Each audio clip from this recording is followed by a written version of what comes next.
Good morning student, मैं योगेश गोस्वामी फिर हाजिर हूँ एक नए टॉपिक के साथ। स्टूडेंट 11th केमिस्ट्री में हम आवर्त सारणी तत्वों के वर्गीकरण के बारे में पढ़ रहे थे। तो हमने मेंडलीफ की आवर्त सारणी पढ़ ली थी। आज उसके प्रारूप, रूपरेखा और उसकी विशेषताओं के बारे में पढ़ेंगे। मेंडलीफ की आवर्त सारणी की प्रारूप और उसकी विशेषताएं।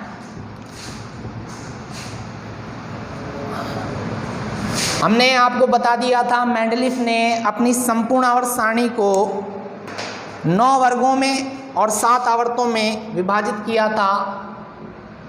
मेंडलीफ की आवर्त सारणी, जो ऊपर से नीचे ऊर्ध्वाधर स्तंभ रखे गए हैं उनको वर्ग कहते हैं।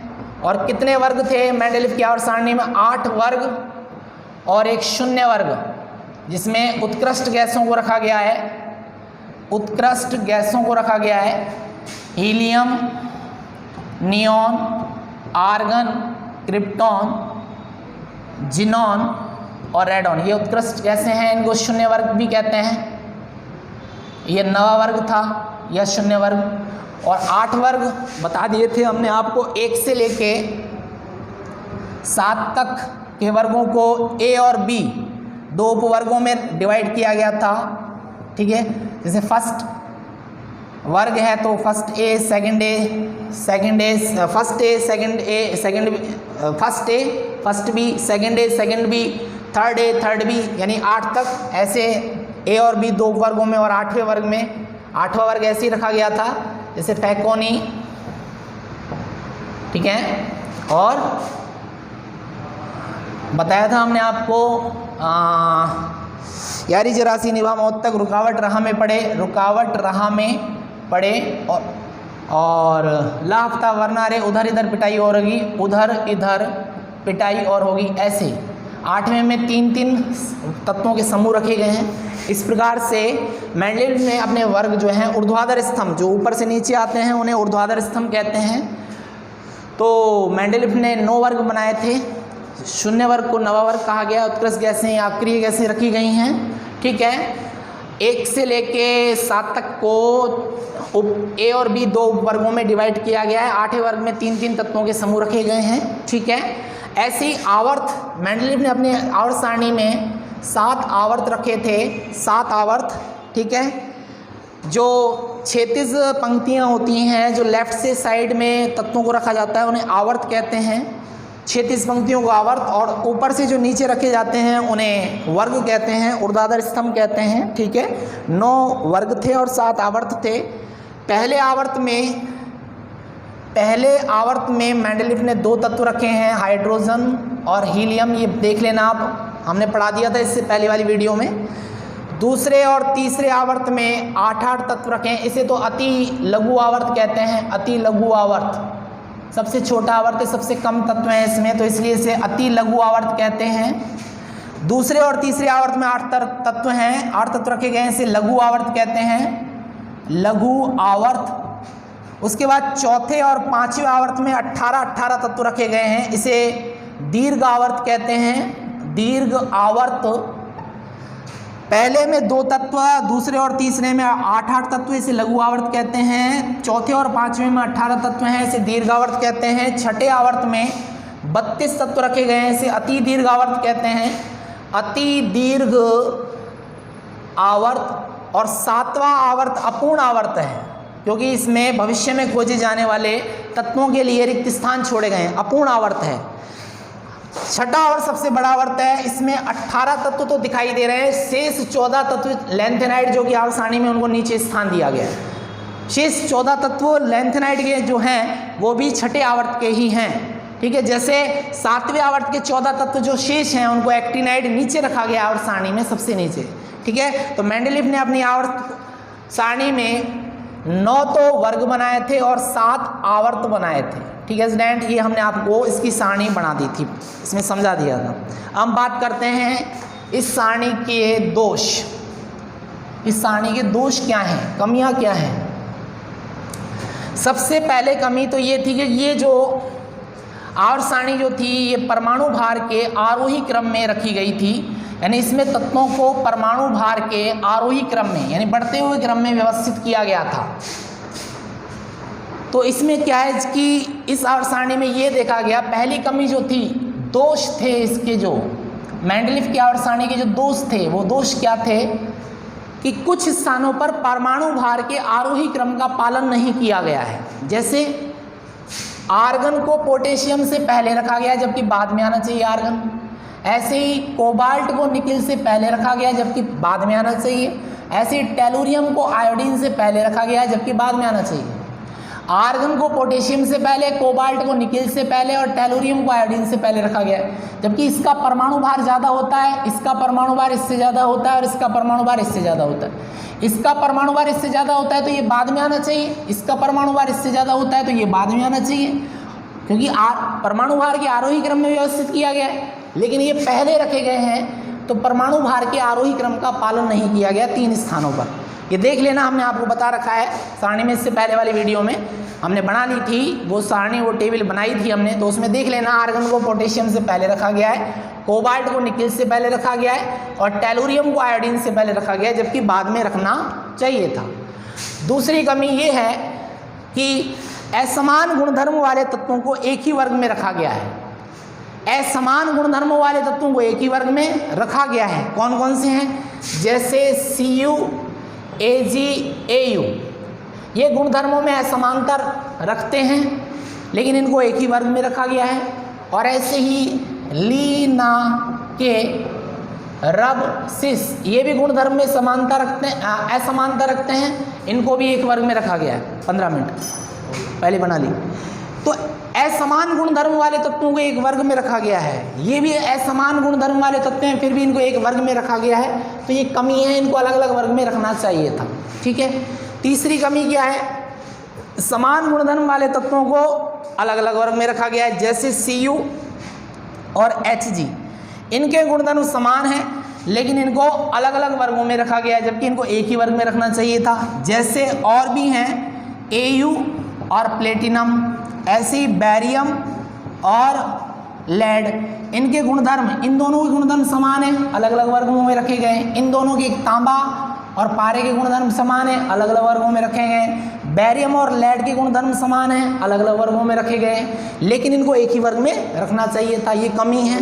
उसके चौथी कमी हाइड्रोजन की विवादास्पद स्थिति, कि हाइड्रोजन जो तत्व है वो फर्स्ट ए के क्षार धातुओं से, फर्स्ट ए वर्ग के तत्वों से, यानी कि लीना के रब सिस पर, इनसे समानता प्रदर्शित करता है, तो फर्स्ट ए में भी स्थान दिया गया है हाइड्रोजन को। और 7th ए वर्ग, फिर कल बाहर आई आंटी, इनसे भी समानता प्रदर्शित करता है हाइड्रोजन, तो इसको यहाँ पर भी स्थान दिया गया है। यानी हाइड्रोजन की स्थिति को विवादास्पद रखा गया है। ये हाइड्रोजन फर्स्ट ए में भी रखा गया है, हाइड्रोजन 7th ए हैलोजन में भी रखा गया है, तो ये एक विवादास्पद स्थिति है। कहाँ इसको स्थान कहाँ देना चाहिए वो भी फिक्स नहीं है। फर्स्ट ए में भी रखा गया है क्योंकि गुणधर्मों में इनसे क्षार धातुओं से समानता प्रदर्शित करता है, और हैलोजन से भी गुणधर्मों में समानता प्रदर्शित करता है, तो वहाँ भी स्थान दे दिया गया 7th ए में, तो ये भी एक विवादास्पद स्थिति है। उसके बाद और कमी क्या है कि लेंथेनाइड, जो 5वीं कमी है कि लेंथेनाइड और एक्टेनाइड, लेंथेनाइड श्रेणी और जो एक्टिनाइड श्रेणी है, एक्टिनाइड श्रेणी के जो तत्व हैं, 14 जो तत्व हैं, इनको आवर्त सारणी में मुख्य स्थान नहीं दिया गया, इनको नीचे स्थान दे दिया गया। आवर्त सारणी के मुख्य भाग में समायोजित नहीं किया गया, कोई अच्छा स्थान नहीं दिया, मुख्य भाग में नहीं जोड़ा गया, इनको आवर्त सारणी के बिल्कुल नीचे रख दिया गया, पटक दिया बाहर नीचे, तो वो एक, ये भी एक कमी है। उत्कृष्ट गैसों को 0 वर्ग में रखा गया है सबसे लास्ट में, इसका कारण नहीं समझाया क्यों रखा गया है, तो ये कुछ कमियां हैं। ठीक है, जो लेंथेनाइड मेंडेलेव की आवर्त सारणी की कुछ कमियां हैं जो हमने आपको बताई हैं। ठीक है, उसके बाद अब जो लेंथेनाइड की जो कमियां थी, उन कमियों को सुधारने के लिए आधुनिक आवर्त नियम दिया गया, और ये नियम जो था ये मोज़ले नामक साइंटिस्ट ने 1912 में दिया था। उन्होंने सबसे पहले क्योंकि मेंडलीफ ने तो तत्वों को परमाणु भार के आरोही क्रम में व्यवस्थित किया था, और परमाणु भार जो होता है, परमाणु भार वो नाभिक में उपस्थित न्यूट्रॉन की संख्या और प्रोटॉनों की संख्या के योग के बराबर होता है। जबकि परमाणु क्रमांक क्या होता है? परमाणु क्रमांक नाभिक में उपस्थित प्रोटॉनों की संख्या के बराबर होता है, और जितने प्रोटॉन होते हैं उतने इलेक्ट्रॉन होते हैं, हम ये जानते हैं। तो परमाणु भार किसी भी तत्व के रासायनिक गुणधर्मों का निर्धारण नहीं करता, यानी कि तत्व के जो रासायनिक गुणधर्म हैं वो परमाणु भार पर डिपेंड नहीं करते, वो केवल इलेक्ट्रॉनों की संख्या पर डिपेंड करते हैं उसके रासायनिक गुण। तो परमाणु क्रमांक जो है ये ज़्यादा उन्नत है परमाणु भार से, क्योंकि ये परमाणु क्रमांक जो होता है ये तत्व के भौतिक और रासायनिक गुणधर्म का निर्धारण करता है, न कि परमाणु भार। तो मोजले नामक साइंटिस्ट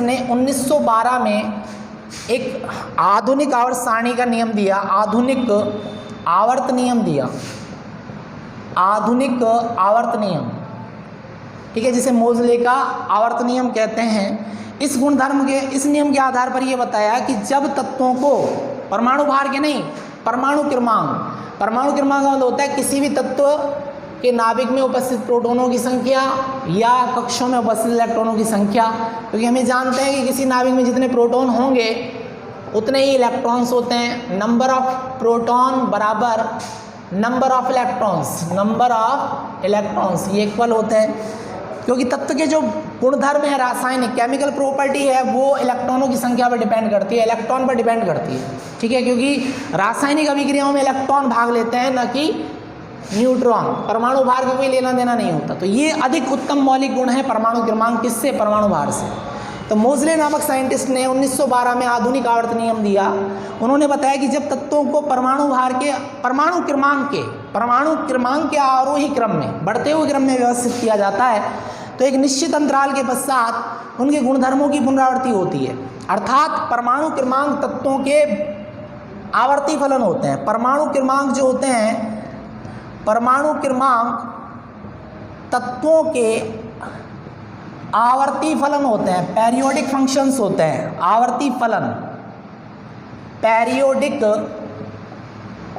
फंक्शन होते हैं, फंक्शंस, यानी तत्वों के जो भौतिक और रासायनिक गुण हैं, भौतिक और रासायनिक गुणधर्म है, वो परमाणु क्रमांक पर डिपेंड करते हैं, न कि परमाणु भार पर। तो जब आधुनिक आवर्त नियम ये कहता है कि जब तत्वों को उनके परमाणु क्रमांक के आरोही क्रम में व्यवस्थित किया जाता है, तो एक निश्चित अंतराल के पश्चात उनके गुणधर्मों की पुनरावृत्ति होती है। इसे मोजले की आधुनिक आवर्त नियम कहते हैं, मोजले का, ठीक है। अब इसकी आवर्त सारणी क्या थी? मोजले की आवर्त सारणी वो हम बनाते हैं। सबसे पहले आवर्त सारणी हम बाद में बनाएंगे, पहले हम इसकी अच्छाइयाँ, विशेषताएँ पढ़ लेते हैं कि इस आवर्त सारणी में 18 वर्ग हैं। मोजले की आवर्त सारणी में 18 वर्ग हैं और 7 आवर्त हैं। 18 आवर्त हैं क्योंकि इसमें सभी उपवर्गों को अलग कर दिया गया है। जो मेंडलीफ ने जो उपवर्ग बनाए थे उनको मोजले ने अलग से वर्ग का नाम दे दिया। तो 18 वर्ग हैं और 18वें वर्ग को शून्य वर्ग भी कहते हैं, शून्य वर्ग भी कहते हैं, जिसमें उत्कृष्ट गैसें रखी गई हैं। Helium, neon, argon, krypton, xenon और रेडॉन, ये 18वें वर्ग या शून्य वर्ग में रखी गई हैं, ठीक है। 18 वर्ग हैं। और फर्स्ट ए, ये इसकी रूपरेखा है मोजले की आवर्त सारणी की, हम बताएंगे आपको। फिलहाल हम इसकी विशेषताएं और रूपरेखा के बारे में पढ़ लेते हैं कि फर्स्ट ए से वर्ग की बात कर रहे हैं। 18 वर्ग हैं, ग्रुप्स 18 हैं। फर्स्ट ए से 7th ए तक के जो तत्व हैं वो प्रतिनिधि तत्व कहलाते हैं। प्रतिनिधि तत्व या प्रसामान्य तत्व कहलाते हैं, ठीक है। फर्स्ट ए से लेके 7th ए, उसके बाद फर्स्ट बी से 7th बी और 8वां वर्ग भी, ये कहलाता है संक्रमण तत्व। संक्रमण तत्व यानी धातुएं होती हैं जिनका डी कक्षक अपूर्ण होता है, और ये ए ब्लॉक और पी ब्लॉक के मध्य रखे गए हैं, इसलिए इनको संक्रमण तत्व कहते हैं। ठीक है, और लैंथेनाइड और एक्टिनाइड के जो तत्व हैं, लैंथेनाइड, इनको स्थान नीचे दिया गया है, लैंथेनाइड और एक्टिनाइड, हम ये सारणी बनाएंगे बाद में, पहले थोड़ा सा इसके बारे में पढ़ लेते हैं, रूपरेखा के बारे में। लैंथेनाइड और एक्टिनाइड श्रेणी के जो तत्व हैं वो आंतरिक संक्रमण तत्व कहलाते हैं। आंतरिक संक्रमण तत्व, इनर ट्रांजिशन एलिमेंट्स। 14 जो तत्व हैं लैंथेनाइड श्रेणी के भी और एक्टिनाइड श्रेणी के भी 14, ये आंतरिक संक्रमण तत्व कहलाते हैं और इनको आवर्त सारणी में नीचे स्थान दिया गया है। ठीक है स्टूडेंट, जो कि थर्ड बी वर्ग से संबंधित हैं। ये लैंथेनाइड और एक्टिनाइड के तत्व थर्ड बी वर्ग से संबंधित हैं। ठीक है, तो 18 वर्गों में डिवाइड किया गया है, 18 वर्ग हैं। उसके बाद बता दिया मैंने आपको, है ना। अब उसके बाद जो आवर्त हैं, आवर्त वही है मेंडलीव की आवर्त के सारणी के समान 7 आवर्त हैं। वही पहले आवर्त में 2 तत्व हैं, अति लघु आवर्त है। दूसरे और तीसरे में 8 तत्व रखे गए हैं, लघु आवर्त है। चौथे और पांचवें में 18 तत्व रखे गए हैं, दीर्घ आवर्त है। और छठे में सबसे ज़्यादा तत्व हैं, 32 तत्व हैं। और 7वां आवर्त अपूर्ण है, जिसमें भविष्य में खोजे जाने वाले तत्वों के लिए रिक्त स्थान छोड़े गए हैं। छठे आवर्त में 18 तत्व दिखाई दे रहे हैं, शेष इसके 14 जो तत्व हैं वो लैंथेनाइड श्रेणी में रखे गए हैं, जिसको नीचे स्थान दिया गया है आवर्त सारणी में। नीचे लैंथेनाइड श्रेणी के छठे आवर्त में 18 तत्व दिखाई दे रहे हैं ऊपर तो, और इसके 14 शेष 14 तत्व लैंथेनाइड में रखे गए नीचे। ऐसी 7वें आवर्त में भी के जो 14 तत्व हैं वो एक्टिनाइड श्रेणी में रखे गए हैं नीचे। ठीक है, तो एक्टिनाइड जो श्रेणी है वो 7वें आवर्त से जुड़ी हुई है और जो लैंथेनाइड श्रेणी है वो छठे आवर्त से जुड़ी हुई है। ठीक है स्टूडेंट, इस प्रकार से। ठीक है स्टूडेंट, आज की वीडियो ये यहाँ समाप्त होती है। इसके बारे में हम इसकी सारणी अगले वीडियो में पढ़ाएंगे, पूरी डिटेल से ट्रिक्स बताएंगे, इस तत्वों को कैसे याद किया जाता है। S block, P block, D block और एफ ब्लॉक, लैंथेनाइड और एक्टिनाइड श्रेणी के तत्व एफ ब्लॉक कहलाते हैं। और फर्स्ट बी से 7th बी और 8वें वर्ग के जो तत्व हैं संक्रमण तत्व कहलाते हैं। इसको हम अगली वीडियो में लेंगे। Thank you so much student.